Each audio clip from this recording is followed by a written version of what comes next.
வணக்கம். இப்போ இந்த வீடியோ ப்ரெசன்டேஷனில் நம்ம எம்சிஎக்ஸ் காப்பர் மார்க்கெட்டில் இன்றைக்கி எப்படி ட்ரேட் பண்ணலாம் அப்படின்றத பற்றி பார்க்குறதுக்கு முன்னாடி நேற்று மார்க்கெட்டில் என்ன நடந்தது, நம்ம என்ன எதிர்பார்த்தோம் அப்படின்றத பற்றி பார்க்கலாம். நீங்கள் பார்த்துட்டு இருக்கிறது காப்பரோட 7 நிமிஷ கேண்டில் ஸ்டிக் சார்ட். இந்த கேண்டில் ஸ்டிக் தான் நேற்று மார்க்கெட்டோட ப்ரைஸ் ஓப்பனிங் 368 பக்கமாக ஓப்பன் ஆகிருக்கு காப்பர் மார்க்கெட். நம்ம என்ன எதிர்பார்த்தோன்னா மிக குறைவான ஸ்டாப் லாஸ் வச்சு மார்க்கெட்டை டவுன் ட்ரெண்டுக்கு சாதகமாக இருக்குன்னு ட்ரை பண்ணோம், எதிர்பார்த்தோம். அதுக்குண்டான காரணத்தையும் நம்ம முன்னாடியே சொல்லியிருந்தோம். ப்ரைஸ் ஓப்பன் ஆனது மார்க்கெட் ஒரு ஏற்றத்தை கொடுத்து நம்ம ஸ்டாப் லாஸை ட்ரிகர் ஆகிடுச்சு. எதுக்காக இந்த முயற்சி எடுத்தோம் அப்படின்னா, மார்க்கெட்டோட ட்ரெண்டு இன்னும் மார்க்கெட்டில் செல்லிங் இருக்கா அப்படின்றத கண்டுபிடிக்கிறதுக்காக. ப்ரைஸ் அதுக்கப்புறம் பார்த்திங்கன்னா மார்க்கெட் பல தடவை 366 சப்போர்ட் எடுத்து மார்க்கெட் 399 வரைக்கும் போய் அது பக்கமாக க்ளோஸ் ஆகிருக்கு. இந்த சப்போர்ட் 366 அப்படின்னு சொல்கிறப்ப ஒரு சப்போர்ட் ரெசிஸ்டன்ஸ் அப்படின்றது ஒரு குறிப்பிட்ட கோடு கிடையாது, அது ஒரு ஜோனா.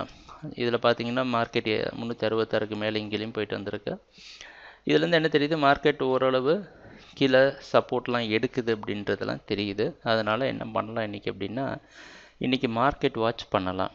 ஒரு தெளிவான டைரக்ஷன் கிடைச்சதுக்கு அப்புறமா மறுபடியும் நம்ம ட்ரேடிங்குள்ளே இறங்கலாம். இந்த கான்ட்ராக்டில் ஒரு நல்ல ப்ராஃபிட் பண்ணியிருக்கிறோம் காப்பர் மார்க்கெட்டை பொறுத்த வரைக்கும்.